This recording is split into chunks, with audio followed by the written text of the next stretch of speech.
In this video, I'm going to share a method that I think can help you become better at doing retrosynthetic analysis.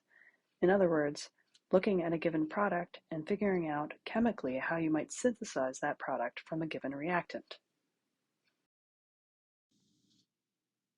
In order to be successful at retrosynthetic analysis, you need to be able to train your brain to think about each functional group in a retrosynthetic manner. I think a tool that can help with this is making what I will call a retrosynthetic map for every functional group that we learn in organic chemistry. First, let's make a list of all of the functional groups that we have discussed so far in organic chemistry. In order to make this type of map as useful as possible, we want to be very specific in the type of functional group we're making. For example, alcohols and diols count as different functional groups, even though they both contain the OH functionality. So let's start our list. We know how to synthesize alkanes, alkenes, and alkynes. We also know how to synthesize alcohols and diols, both cis and trans.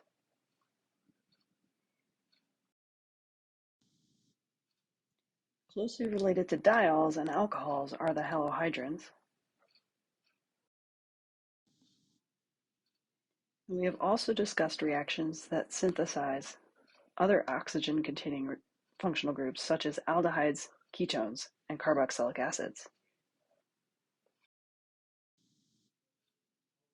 Finally, we've also discussed the synthesis of alkyl halides and alkyl dihalides. What we're going to do now is make a retrosynthetic map for each of these functional groups. In each map, we're going to leave some space because we haven't yet learned all of the ways to synthesize all of these functional groups, since we're only halfway through the year-long sequence of organic chemistry.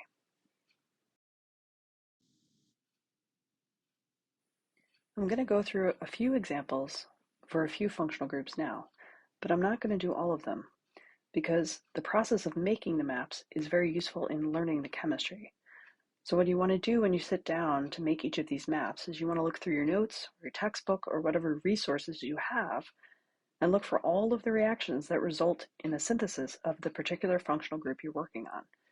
And then put them all in one place so that you can compare and contrast the differences and the different reactants that you start with in each case. And thinking about each of these functional groups retrosynthetically is going to help you solve retrosynthetic problems. We'll start with the first functional group on our list, alkanes, because they're one of the simpler retrosynthetic maps to make. So far this semester, I think we've only seen 2 reactions that result in alkanes as the product.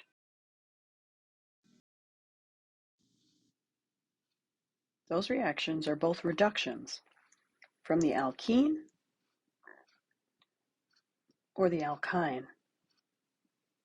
This completes our retrosynthetic map for the synthesis of alkanes.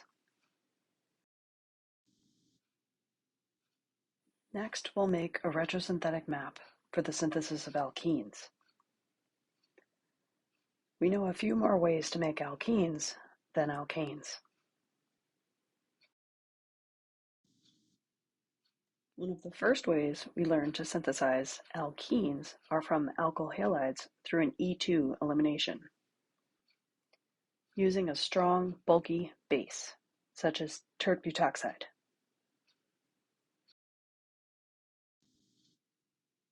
Another way we learn to synthesize alkenes is from the dehydration of alcohols, an E1 elimination, using a strong acid such as sulfuric acid and heat.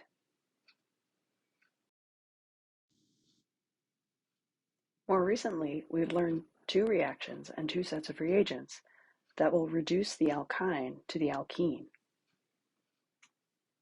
These include the sodium and ammonia reduction of alkynes to transalkenes and Lindlar's catalyst.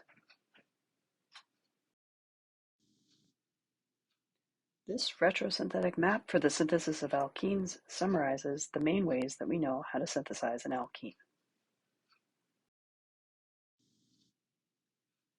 I'm going to share one more example of a retrosynthetic map for the synthesis of alkyl halides.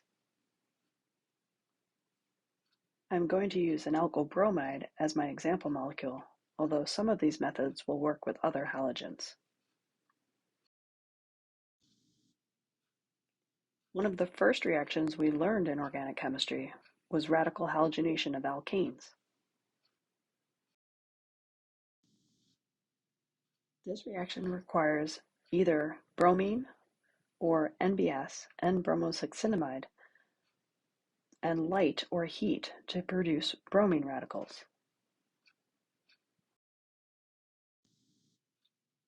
Two other methods for the synthesis of alkyl halides start from the alkene. This can be done through the ionic addition of halides to the alkene bond, or through the radical addition of hydrogen halides in the presence of peroxides and heat.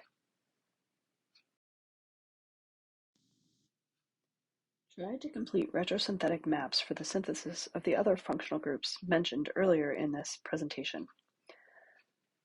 Make sure that you keep one functional group per page and have all of the syntheses on the same page.